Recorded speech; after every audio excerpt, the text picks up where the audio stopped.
Ini pertanyaannya macam-macam nih, dari mulai soal perguruan tinggi yang tidak seimbang sampai kalau ada perang dunia ketiga. Jadi luas nih pertanyaan.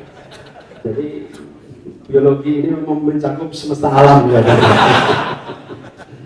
Dan dari Bung Rizky, terima kasih Bung Rizky. Karena itulah kenapa saya membiasakan diri soal kritik itu.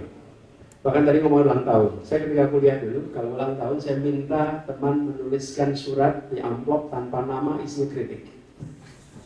Isinya kritik, tanpa nama. Dan ada teman saya almarhum Bimo Skodatmo, itu beliau aktivis mahasiswa, sampai pernah ditahan karena demo di Medan. Beliau itu menuliskan kritik kepada saya berlembar-lembar dan ditandatangani dan ditulis namanya. Ya, jadi saya ingin sampaikan bahwa ya kita harus terbiasa dengan dialog itu, sehingga dingin.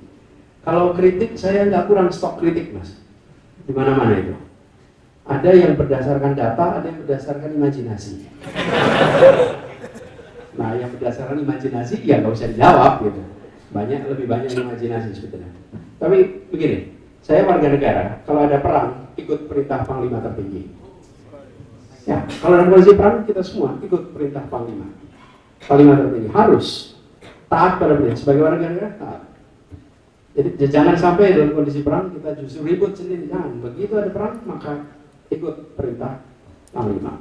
Dan Indonesia memiliki konsep pertahanan semesta, itu sudah ada di situ. Lalu yang apa prioritasnya? Bila saya boleh memberikan nasihat atas pemegang kewenangan, nomor satu adalah melindungi setiap tumpah darah Indonesia, itu nomor satu. Nomor satu itu. Jadi dalam kondisi perang, rasanya Indonesia bukan partisipan di situ. Ini kan yang pada perang yang lainnya. Kita nomor satu, bang, tanggung jawab kita adalah melindungi setiap tumpah darah Indonesia. Dan kita memiliki kewenangan, memiliki pengaruh di wilayah Asia Tenggara, bahkan kita punya pengaruh di Global South. Maka bisa menggalang kekuatan Asia Tenggara khususnya, menggalang Global South untuk bicara tentang langkah-langkah yang dikerjakan bila terjadi perang di luar sana. Karena hampir pasti kita bukan bagian dari peserta perang itu. Tapi nomor satu, lindungi warga negara. Kenapa kita perlu bicara keluar? Karena kita perlu bicara menegakkan rule of law. Rule of law yang membuat tatanan global, tatanan lokal, tatanan domestik terjaga apabila aturan main diikuti dengan baik. Aturan main itu apa sih? Aturan hukum. Tatanan internasional itu rusak ketika ada orang yang sewenang-wenang. Betul nggak? Sewenang-wenang mengirimkan bom mematikan kepala negara. Betul nggak? Sewenang-wenang mengirim tentara mengambil kepala negara. Itu kedaulatan dilanggar. Kita nggak bisa diam. Kalau kita diam, apa yang terjadi ketika itu nanti muncul di wilayah-wilayah sekitar kita? Ya bisa. Justru pada saat itu kita akan mengatakan, ya Anda teman saya, tapi yang Anda kerjakan salah. Jangan karena ya teman saya terus diam.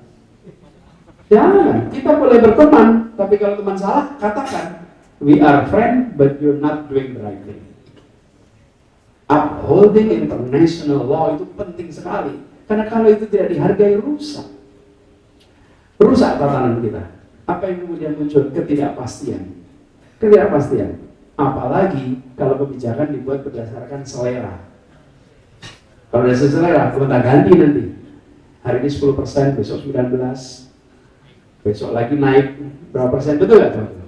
Nah kita menyaksikan seperti itu. Jadi jangan kalau boleh saya berikan nasihat, saya lindungi rakyat. Yang kedua, galang kekuatan ASEAN, kekuatan Global South untuk bicara tegakkan tatanan global yang ada. Itu ya, Bung Rizky. Terima kasih, Bung Rizky.